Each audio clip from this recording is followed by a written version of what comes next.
It's almost there. Here it is.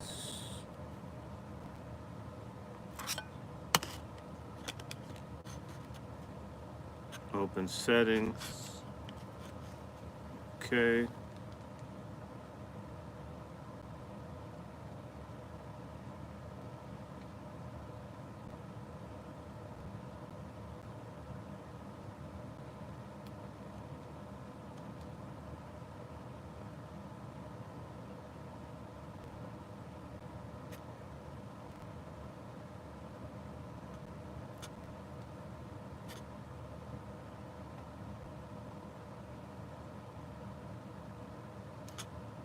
What else do I need?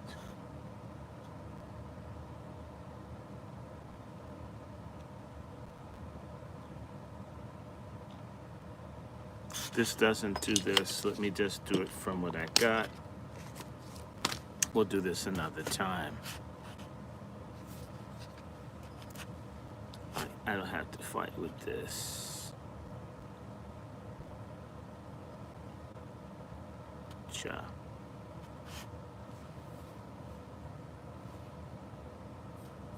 Hit this. Here we go. Ask to join.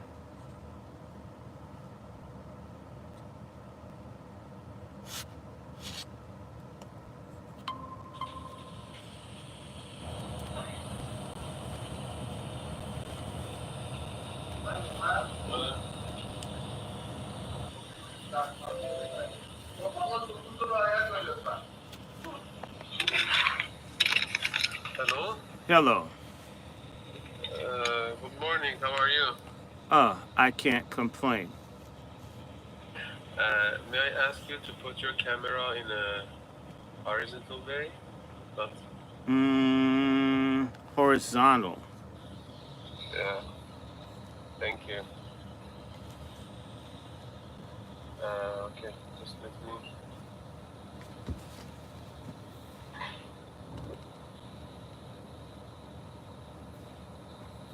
Okay, I can hear you. Let me start.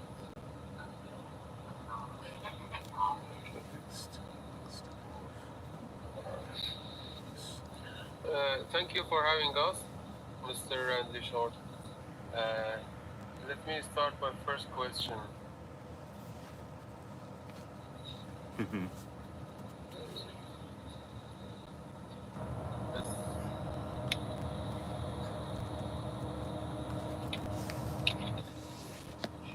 I'll do this one.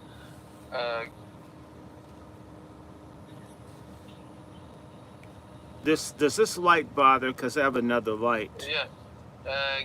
Yes, it's the light. Let me get rid of that light. Give me one moment. Okay.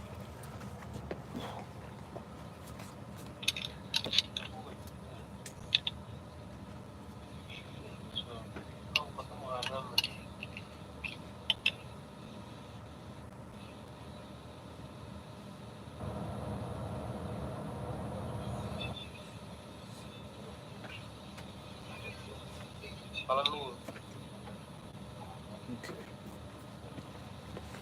Let's change. I think that's better light now. Okay, that's better. But if you put it just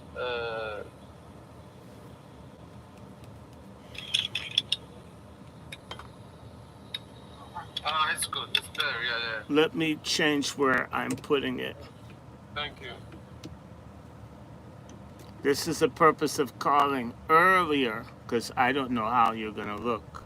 No problem. I don't have any problem. It's good. Okay. Okay. Thank you for having us, Mr. DrRandyShort. Let me start our interview with the first question. Did you check the questions? I did, but they were just 5 of them. None of them seemed too difficult. What? None of them appeared to have any difficulty, so, you know. Okay. It's good. Okay, let me ask the first question. Given the backing of global powers, particularly the United And can States, you give me a little more sound? Your sound. sound. Louder, please. Uh, is it okay now? Yes, Better? Better? Okay. Do you have the questions? I do, No? but I do Okay. have the questions, but uh, Okay, I don't will ask again. go I will ahead. ask it again. No problem. Okay, the first question is that, as you know, the backing of global powers, particularly the United States, which provides extensive military and logistical support to Israel, has Iran managed to effectively counter this regime? For the time being, yes. For the time being, they have a peace that is well, they don't have, you have a ceasefire. So you've been able to achieve a temporary stay of aggression from Israel, in spite of the tremendous amount of support that they've gotten from France, the United States, and even countries in the region, and Great Britain, still, and Germany, still, they've been able to at least stand them down. Uh-huh. As you know, Can you keep the sound up, please? okay, as you know, I think my mic has a problem. As you know, most of mainstream media, they wanna, how can I say, show that Iran was a country that who started the war, or they don't call Iran. It was a they said that Iran started the war and first attack to Israel. Unfortunately, okay.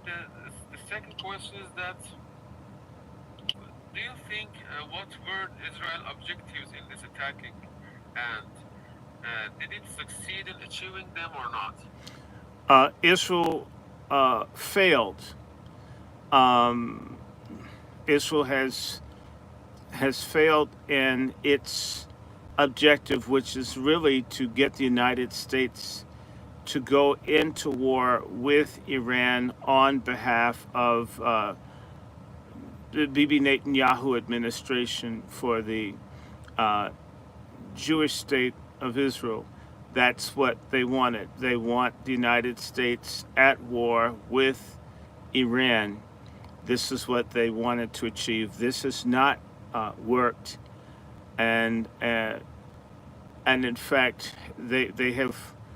In this round of the fighting, they have not won, other than they were successful as they've been in the past in killing important military and scientific persons in Iran, and killing, of course, they always shed blood, killing lots of civilians senselessly to terrorize people. Outside of that, they didn't. That I mean that's to be expected, that they could kill people, that they can assassinate scientists, that they can assassinate leaders even within your capital city. But in terms of getting America to come in and fight and kill and destroy, and ultimately what they wanted is a regime change. Uh, your blessed head of state,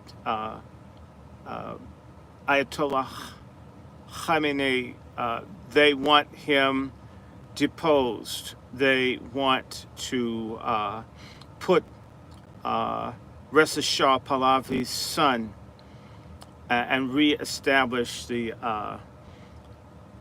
Pahlavi dynasty, or back in Iran. This is not. This hasn't. This did not happen.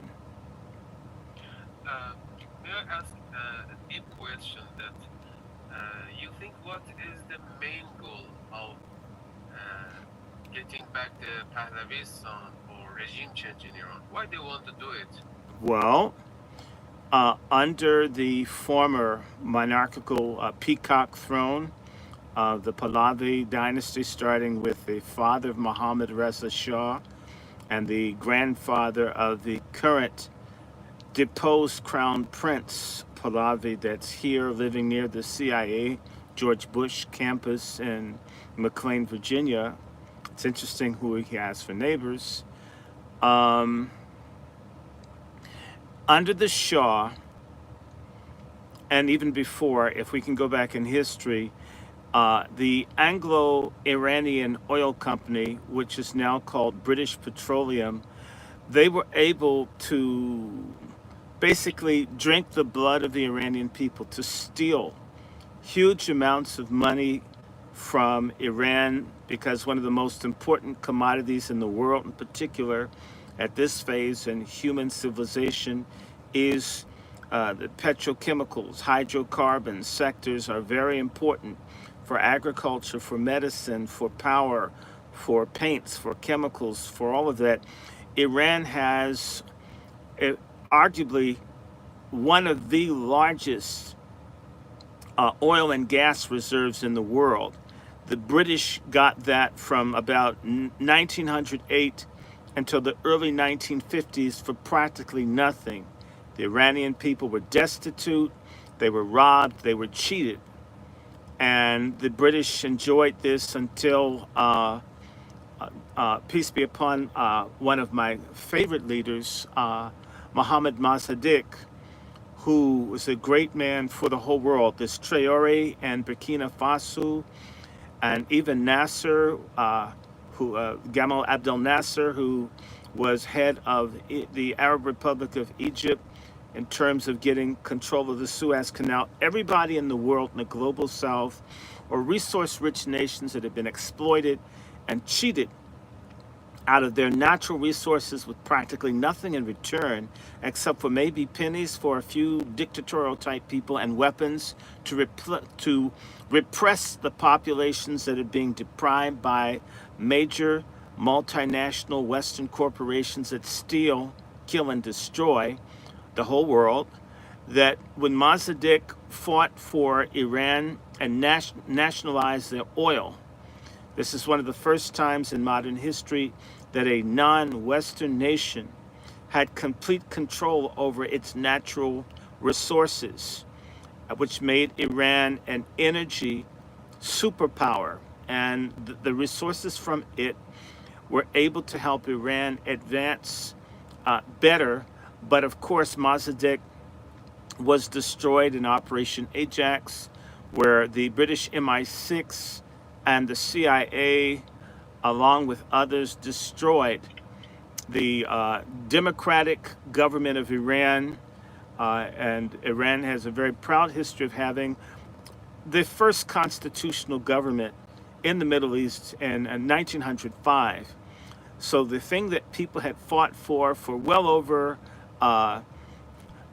75 to 100 years for changes under the Qajars and then under later the Pahlavis, what the Iranian people wanted was stolen from them with the bloody sleight of hand of Great Britain and the United States, and they destroyed Mossadegh, and they brought back the son of the first Shah, who was kicked out in 1941 because Mohammad Reza Shah's father was an admirer of Adolf Hitler and refused to help the United States and Britain send resources into Russia to fight against Hitler.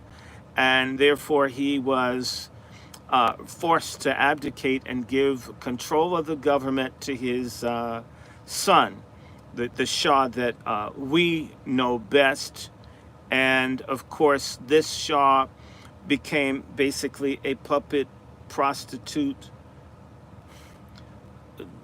toy.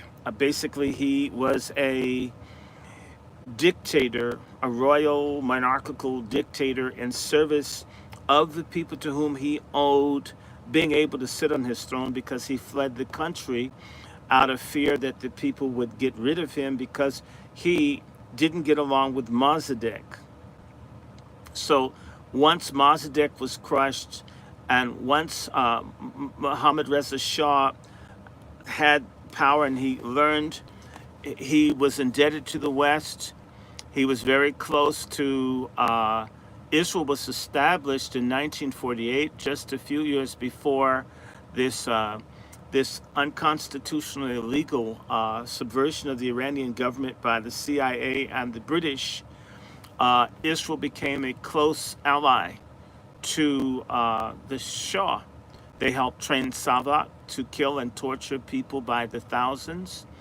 A lot of the Iranian development and key sectors had people from Israel deeply involved, and they had very great relations. So, of course, training for the military, technical things were happening, and also the Shah became essentially a basically Iran became an American military base, and the Shah was a proxy.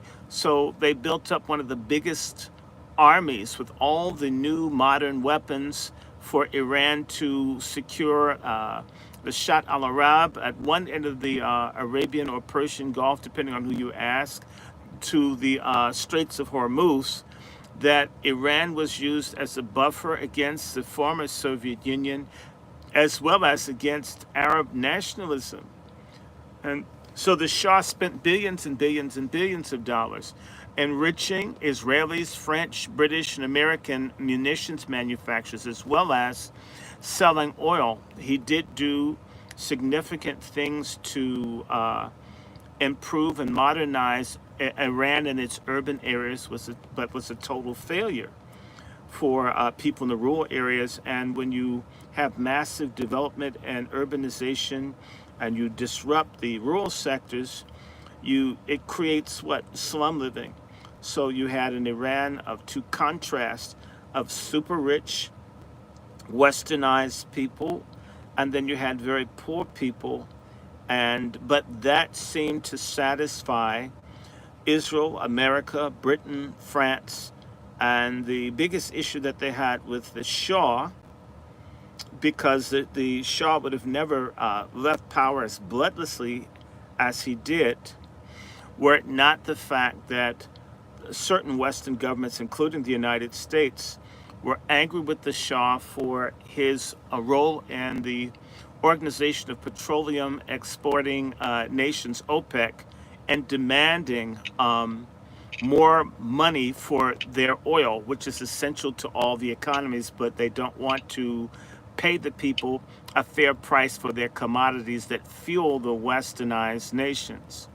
So the Shah was a partner. The Shah supported the white settler regimes like in South Africa and Rhodesia that were committing genocide against black African people. So they missed that. They want to bring back, and this is all over the planet, they want to go back to what the white civilization, the colonial mission.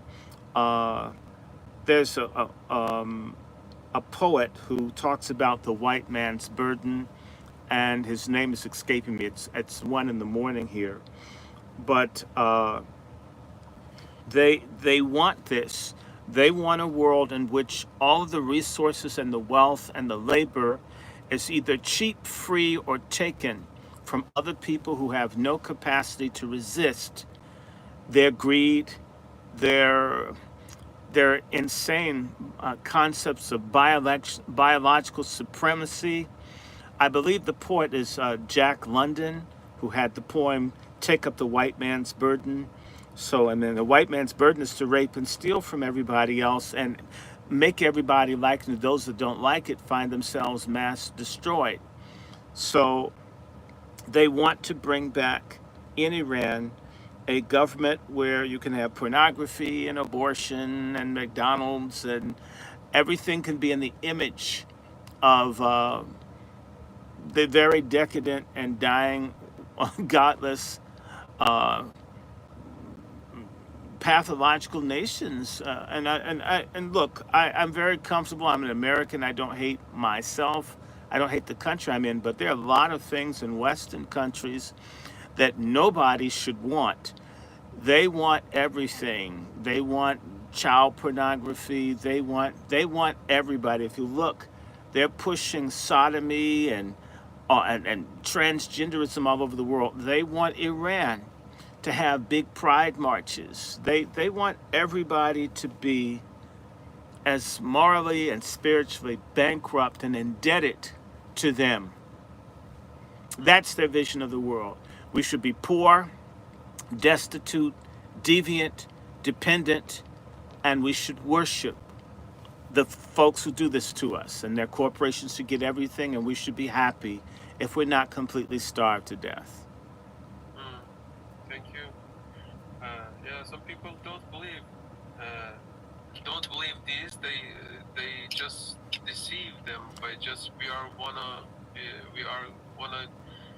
give freedom for you Iranian people, but they don't know that it's Well, their main goal is just dividing up the Iran to the yeah, small that's parts. yes. That's so they can steal. They have the same project that they want for Nigeria, but if anyone thinks that these people are so interested in freedom, explain the plight of my 70 to 80 million black Americans.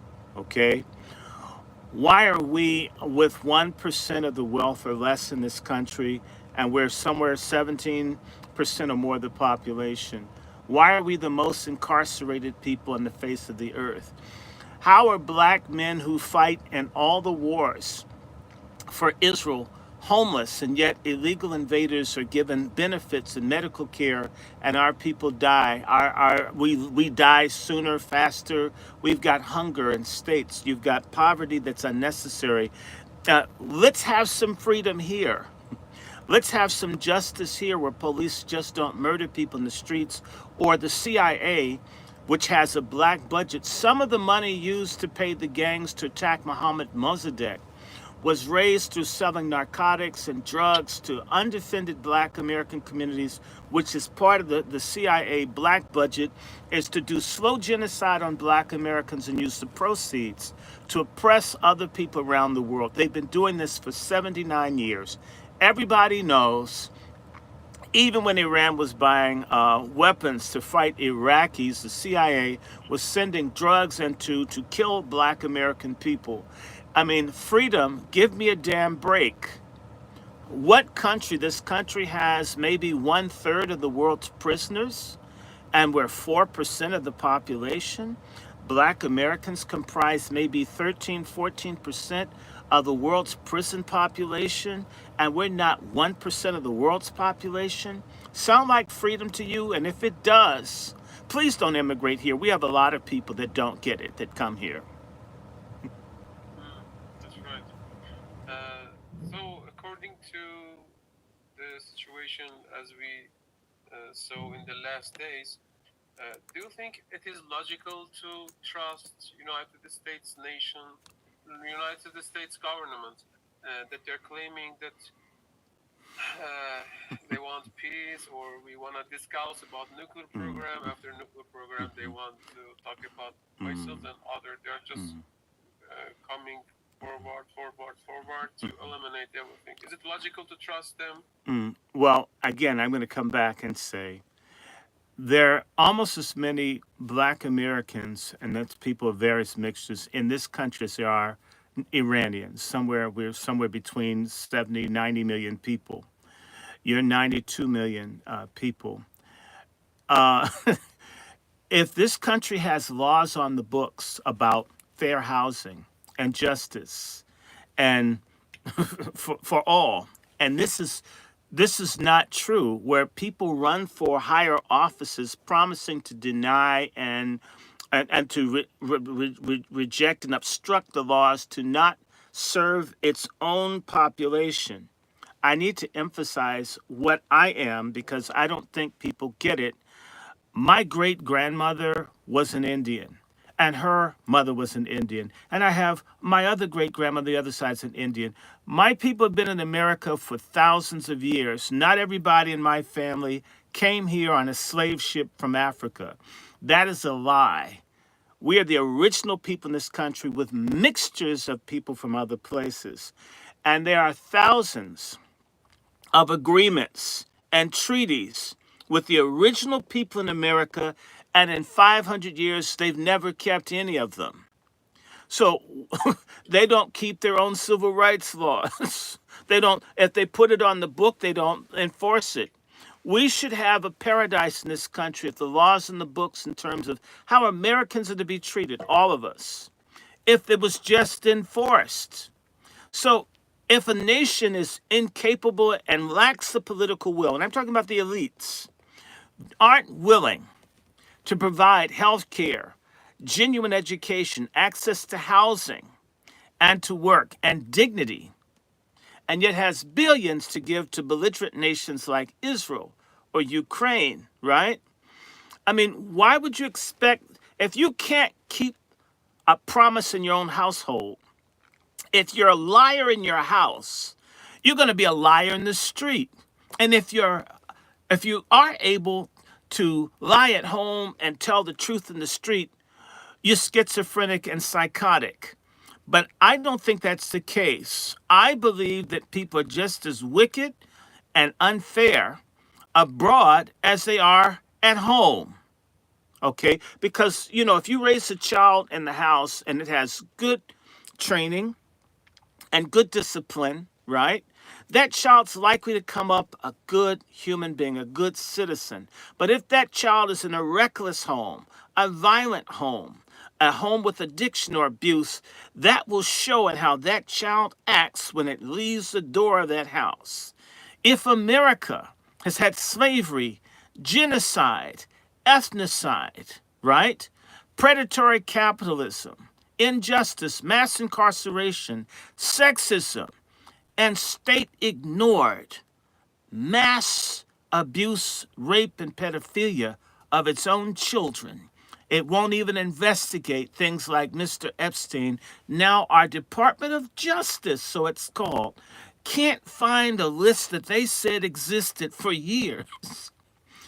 Why would anybody brought up in the society or anyone in the elite that controls the society, the most pervert people and the most powerful people, why would they have any credibility anywhere? Haven't you heard of the ugly American? Well, it's true. It tends to be white, although people like them, they're the ones that take everything. And we original Americans, you know, the ones that everyone's told are, we're the criminals, liars, rapists, drug dealers, all of that. We get all the scorn, but the people get all the proceeds that do most of the killing and all of that look very differently. And so, my friend, you guys were having negotiations. You got no warning, and all of a sudden, the attack of Israel was greenlighted by the government. I mean, the Trump administration says, hey, go for it. Go bomb the people when you guys are negotiating. So, I mean, can you imagine negotiating with someone and they let their friend come up and pull a gun and shoot at you, and they knew they were coming and they were holding your hand so you couldn't grab yours? So, we've got the same way America has a two-tier system of justice, one for whites and one for blacks. There's a two-tier system of international relations, one for white or nations that have white status, and then there's one for nations that don't have white status. There's a very good documentary on Al Jazeera, and this guy was talking about the Anglo-Egyptian oil company, no, not Anglo-Iranian oil company, and he was saying that as far as they were concerned, the people of Iran were basically blacks. If you understand what I'm saying to you, they see you the same as they see me in terms of their economic, political, and social interests. You are therefore to be treated like I get treated here. Less than. Subhuman. You're not white. You don't get the good stuff. The same way the Anglo-Iranian oil company had things that was segregated, special buses in places only for whites in Iran, but not for the Iranians who are generating all the revenue from the refinement and exporting of oil from your own country. You had Jim Crow style segregation right in Iran, where you were treated like a nigger in your own country by the very same cousins of the people that established it here. And the same way that they had segregation in Abadan and all your other places in Khuzestan where the oil comes from, you had this in London, you had it in Canada, you had it in the United States. And we on this part of the world have been fighting against this for hundreds of years. So you can't believe a group of people that believe in kill and stealing, killing and destroying for their own benefit. They get it both ways. We're so wonderful. We're basically avatars. We're gods because our melanin is lighter than other people and therefore we're better. You have to love us while we hate you, and you have to trade with us as we steal from you. If you resist me, I want to exterminate you. Unless you get a nuclear weapon like North Korea. And if you don't want to have a nuclear weapon, I say you do so I can make war on you. And if you really give up everything you can to defend yourself, to prove that you're legitimate, then you end up like Gaddafi. And I was in Libya at Gaddafi's house 14 years ago. So let me be real with you. That you have no reason to believe anybody. Your president was died under mysterious circumstances after going to Azerbaijan. There is a serious CIA operation going on in Azerbaijan, which is on the northwestern corner of Iran, on the Caspian Sea side, where you've got people literally working to destroy your government on the payroll and also the sell drugs and kill off the black budget money that goes to kill people in your country and kill people that look like me here and then throw us in jail and say we're the bad people. This stuff is going on right now. Your president, your former president, may have even been killed as a result of CIA inspired activity through the Azeri separatists or the Mujahideen al-Haq or the Jundava or the Baluchi separatists. This happens in the very country that you live. I'm having negotiations with you about peace while supporting groups that do terrorism, that bring dope into your country, and you trust me? Are you kidding me? And by the way, I don't want anyone to have bombs. I don't want America to have bombs. I don't want anybody getting killed. I genuinely think Iran is a diamond. You sit in the center of a global trading place of 500 million people.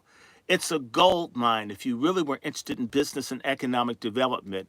But because of the influence, the captive United States Congress that's in the pocket of wealthy Zionists and in the pocket of Christian evangelical Nazi Takfiri Christian devils that are here, the same ones that held my people in slavery and are still fighting to do everything they can under this neo-slavery. These people don't keep their word. And once you recognize, I'm sorry, in America, when you're not seen as fully human, they call you nigger. The word for people over there is sand nigger, sir. Do you get the inference? If you take and you can't keep your word to a nigger at home, why would you keep it with the sand niggers somewhere else? Mm, thank you.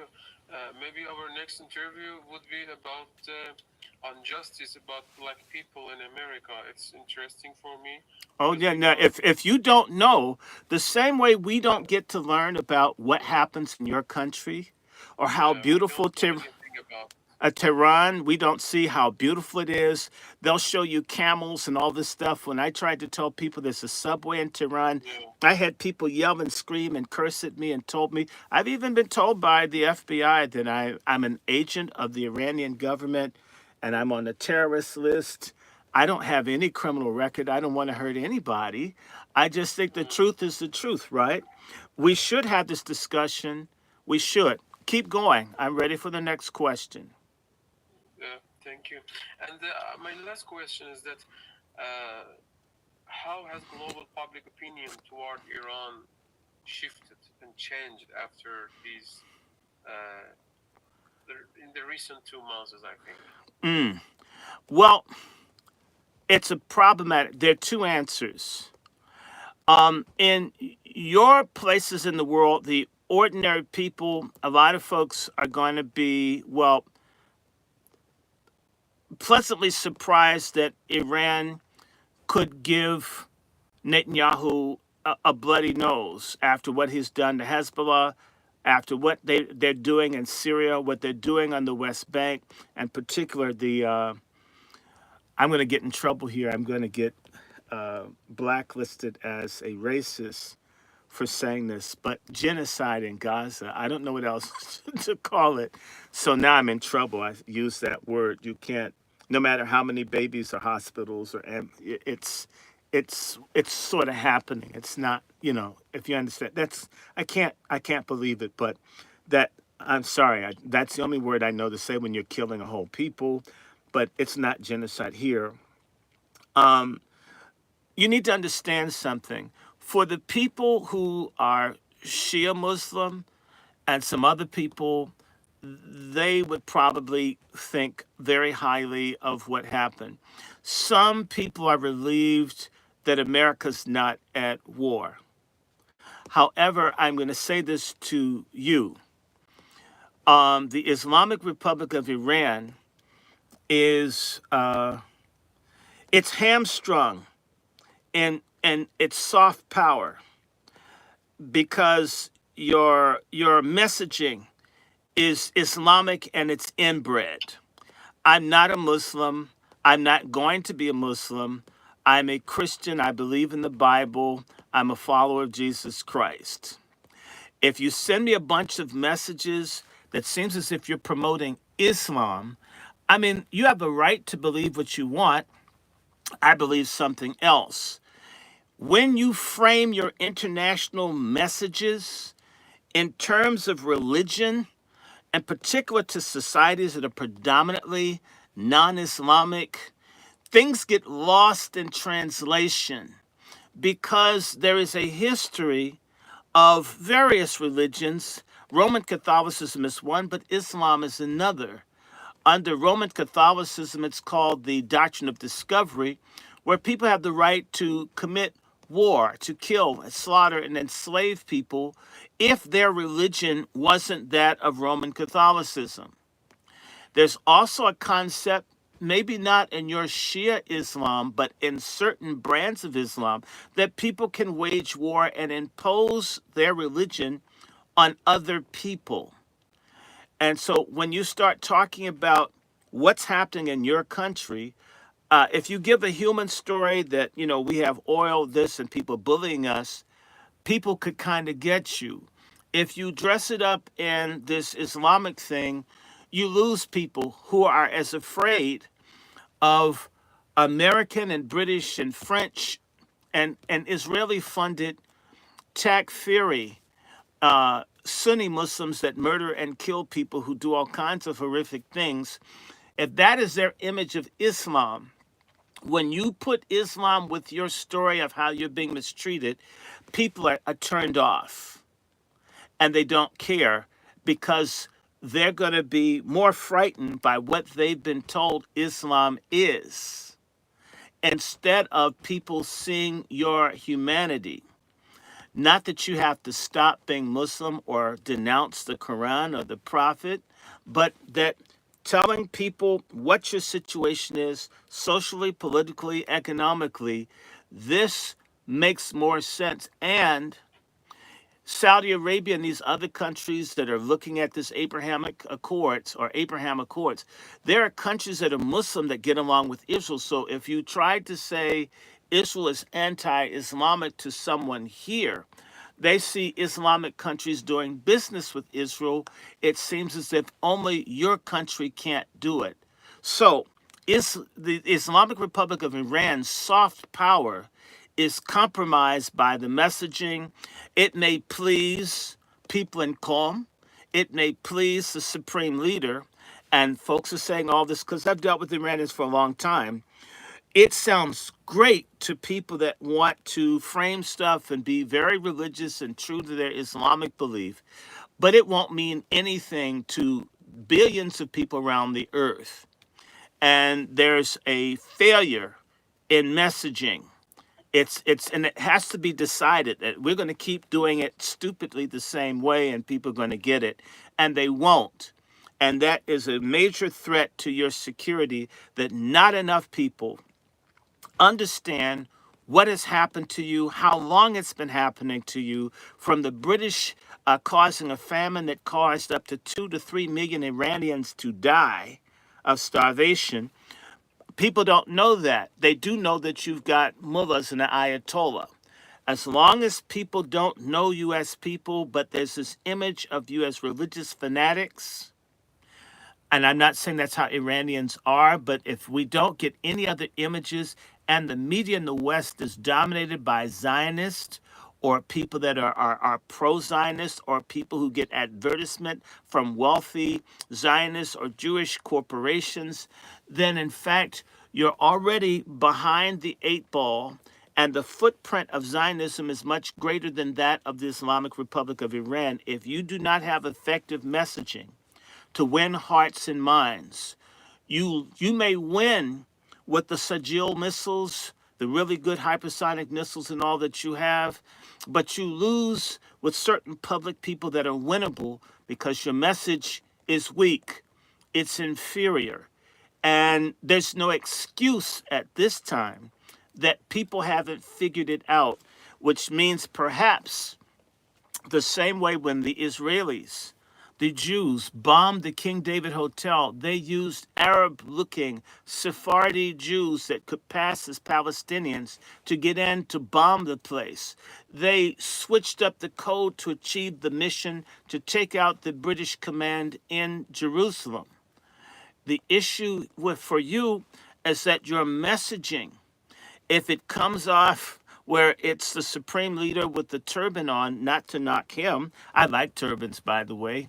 I like the clothes and things you have. But for people who have a frame of reference in their mind, and you could put a suit and tie on, even Yasser Arafat had to do it, in order to get your message through. There is a stubbornness and a reluctance to understand that one may have to stoop to conquer, which is very interesting because Persian people historically have stooped to conquer the Mongols and everybody else. Even if they were able to beat you militarily, ultimately you use culture to overwhelm them. You're not doing it in this instance, and I'm an American black. If I know this, how could you not know it?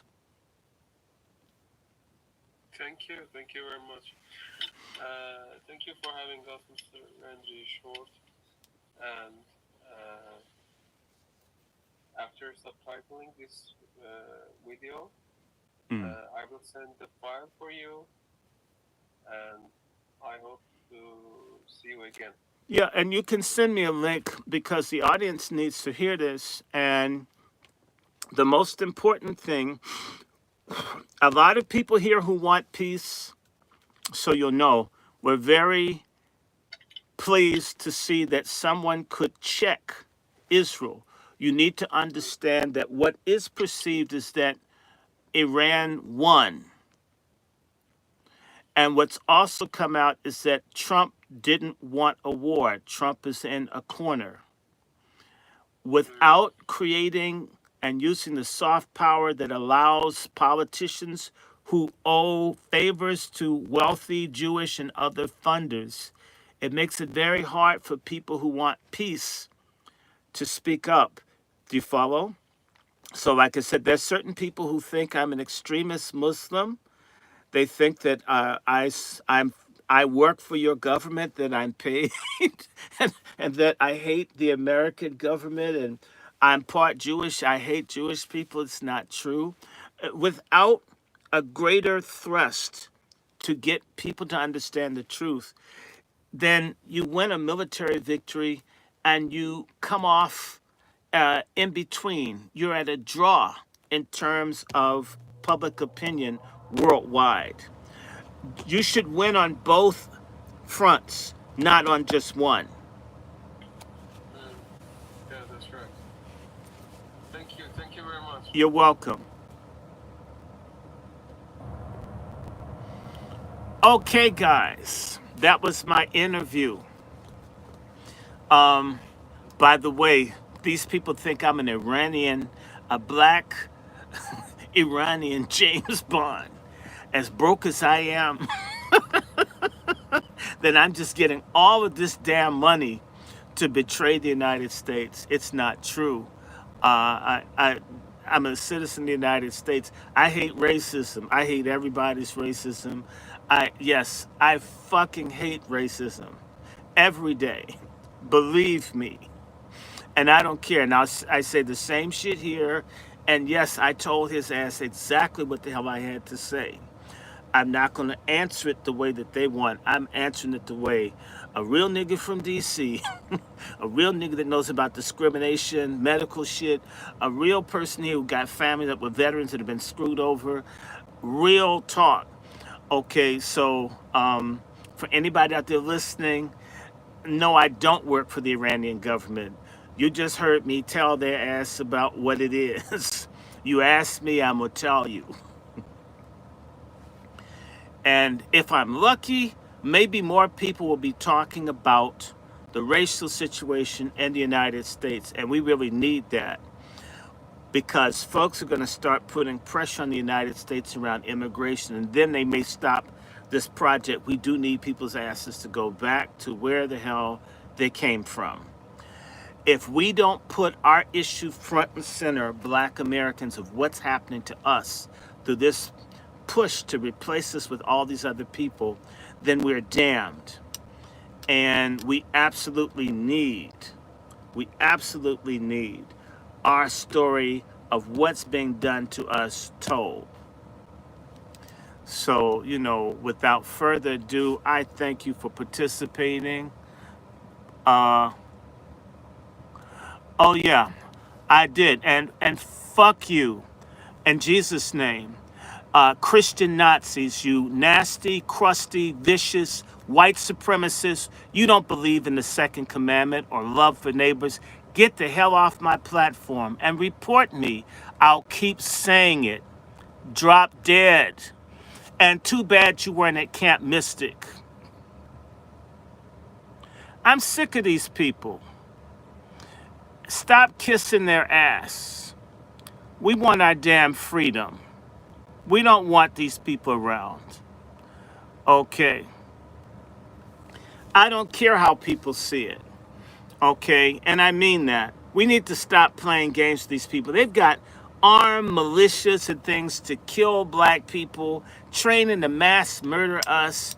And I can't say fuck you? Please. In fact, we need to do a lot more. These people are on a rampage.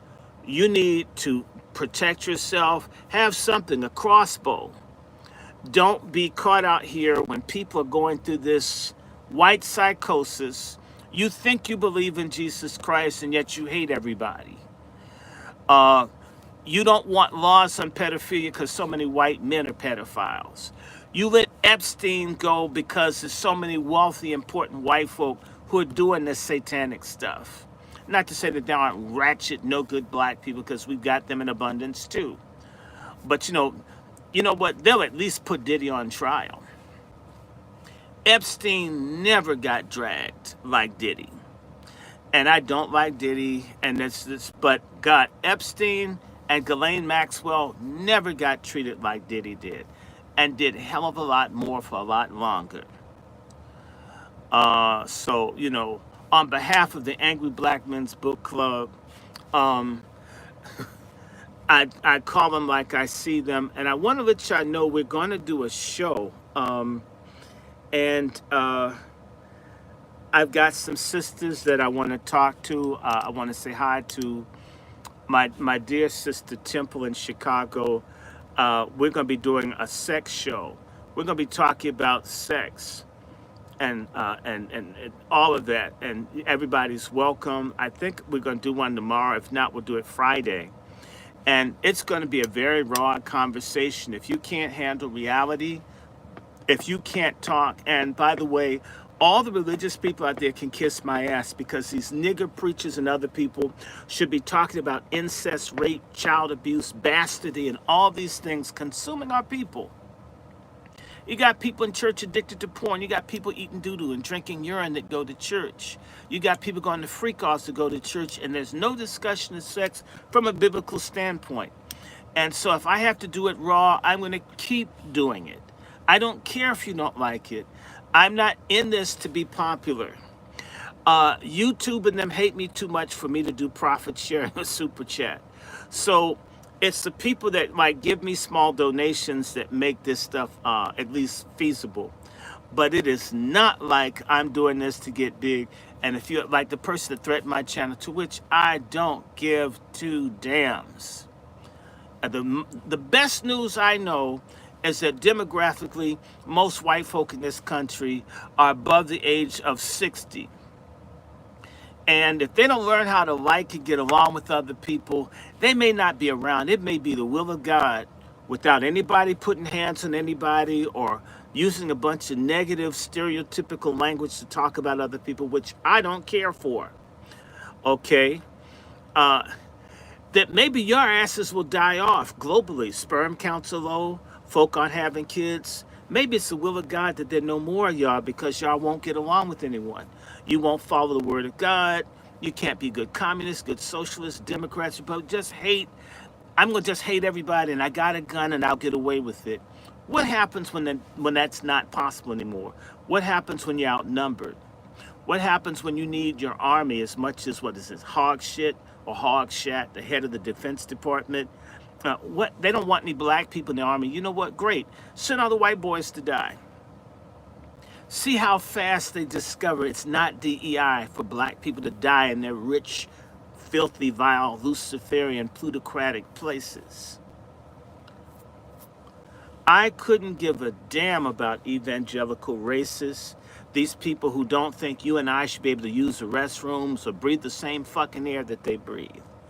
I don't care about them. Goddamn all of them.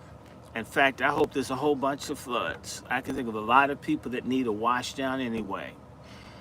I said it. I mean, I get sick and tired of that. Folk hate so much. Oh, that's so hateful. Nah, what's hateful is when you have a house full of guns.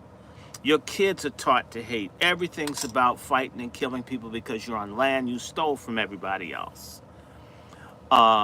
God is coming back, but he's not coming for your racist ass. So, you know, you've got a go straight to hell card in my game of truth monopoly. Let me get up off of here.